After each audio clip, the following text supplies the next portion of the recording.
Hello, I'm Jason Pontin, the editor-in-chief and the publisher of MIT Technology Review. I'm joined by Andrzej, Kawalec, the Chief Technology Officer for Hewlett-Packard Enterprise Security Services, and Dave DeWalt, the Chairman of the Board and the CEO of FireEye, Inc. Today we're talking about the impact of cybercrime on the careers of those who lead companies and other entities.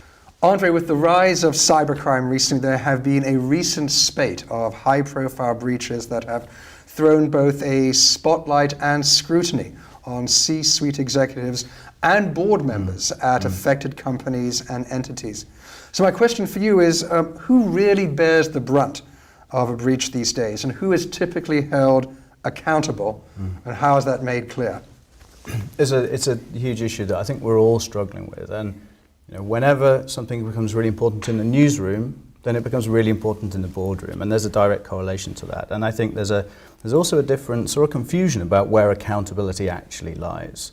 So real accountability and perceived accountability, these things are unclear. So what all of that confusion does in the moment of a breach, it focuses the eyes of the world and the eyes of your shareholders and employees on the board and on the main people making decisions. And it's no longer just what you do in the period of a major breach. It's how well you identified the risks up front and prepared for those, and then how you managed a responsible process of improvement afterwards and safeguarding the data, which is the lifeblood of your organization.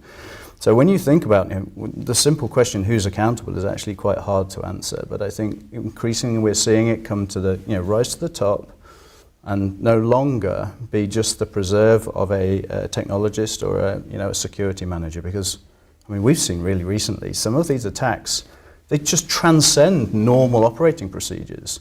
A nation state or a politically motivated attack, that's no longer an operational issue. Ransomware, we've seen loads of ransomware coming through recently, demanding and extorting payment for a criminal attack. That's no longer a purely technical decision, and that's something we've seen changing the nature of how you respond. It's a legal, it's a PR response, it's a business strategy response. And safeguarding your brand, your organizational brand, but also your personal brand. Risk management and career management become quite closely entwined at this point.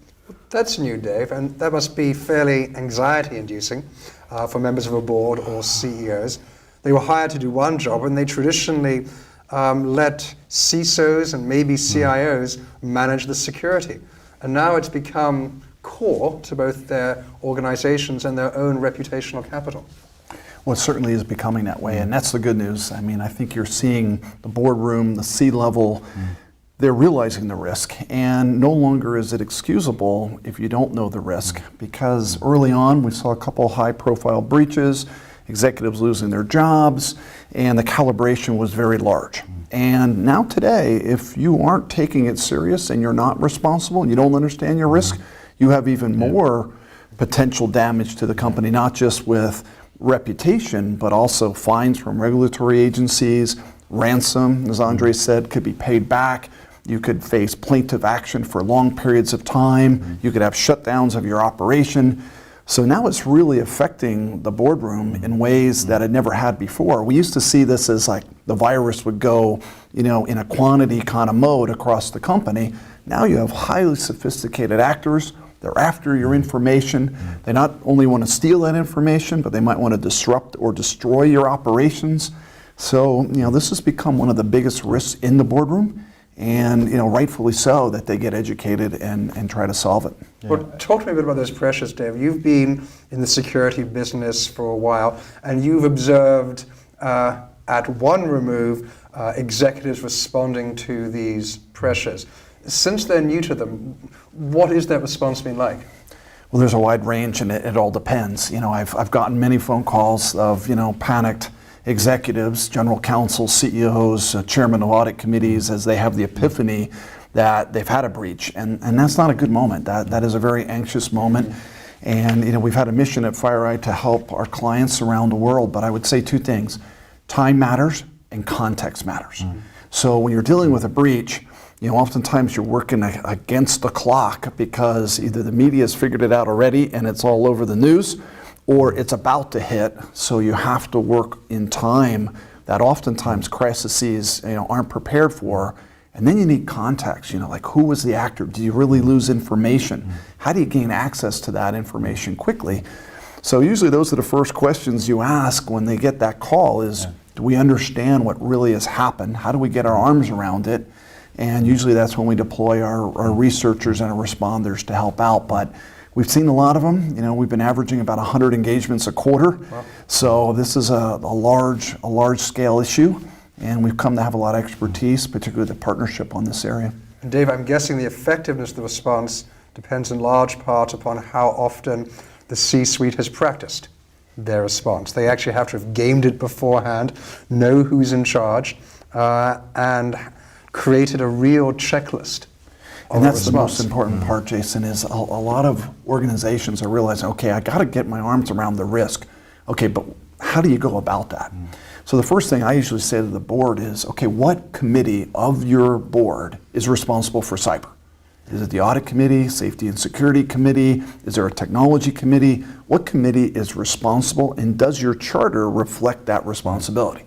And then from there, are you organizationally set up to monitor and report to that committee in a way that allows you to manage that risk and that responsibility? Do you have a crisis communications plan? Do you know how to exercise that plan? Have you run drills to exercise that plan in case there is a breach? All this is preparedness to solve that problem in the event there is one. Do you always insist that the companies you work with have a real checklist and best practices, a book they can bring out? I think having a book is absolutely vital, but having an understanding operationally of how the people work together, how you bring in our teams to help you and understand who plays which role in that very time critical, those first 48 hours, which are really important to understand what happened and build the context and manage the communication flow and allow your chairman or your CEO or the head of the business to represent you and talk to clients and talk to employees about what's happening. I think it demands a common understanding and a checklist and a playbook. I mean, we've developed both forensics playbooks, incident response playbooks, importantly, executive breach management playbooks to allow people to internalize what that means and then run through those steps with their teams ahead of time. Because I think preparation is critical to this. As Dave said, understanding the risk and thinking, internalizing what that means, and then putting in place the partnerships that are going to help you in your moment of crisis. And crisis is a really important word. In the moment of crisis, who do you call? It's not a Ghostbusters thing, but who do you call and who comes to help you out? And that, in that moment, is really important. So one final question about trust. There is a fine line between admitting that a breach has occurred, which public relations experts often say is the first thing that must occur. To take some kind of public recognition that an event happened, and the real legal limitations upon accepting responsibility. Particularly for publicly traded companies, there are liability issues. So, Andrzej, first, how do executives navigate that very difficult tension between admitting a thing happened and not taking upon undue liability? It's one of those tightropes, but important to recognize that, as Dave talked about, you have to recognize something's happened, and quite often that will have been pre-disclosed in the press or on Twitter, or you may not be the first organization to find out. So I do think you have to recognize something's happened, and then you really have to understand what the responsible disclosure process is. I mean, it's something we go through when we find a major vulnerability or we find an attack. The responsible disclosure means you are in control of the situation, you communicate clearly, and you're able to understand internally and then project that externally, what's happening and how you're dealing with it, without breaking any ongoing investigations, without harming the reputation of of people you work with. It's really important to do that and to maintain a level of command and calm. Because I think just throwing your arms up in the air and saying that the world's fallen in and we're really sorry, it's all gone wrong, that doesn't help anybody, and it also doesn't describe the situation you're in. So first, don't make the situation worse, don't embarrass your partners, and provide some degree of confidence for your customers. And that's true, and I think Andrzej said it well, is, most executives, by nature, we try to be really transparent, we try to communicate, we're very honest, And sometimes that honesty is where the dichotomy of conflict comes in, because you want to say, hey, I got breached. I want to be transparent and I want to say it, but we oftentimes exercise caution in that area because what it is you're disclosing really can matter later. And with plaintiff action the way it is and reputation the way it is, you have to be obviously transparent and honest, but there's timing for all of that.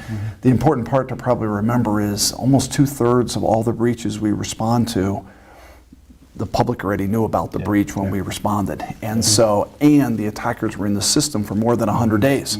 So in most cases, we're on defense very quickly, and it takes some time to kind of learn about it. So jumping out really quickly with communications doesn't help anybody until you can measure it and then communicate. And when you're responding like that, as Dave said, take the time to lay out a series of events that you're going to go through, because everybody understands it's a difficult time.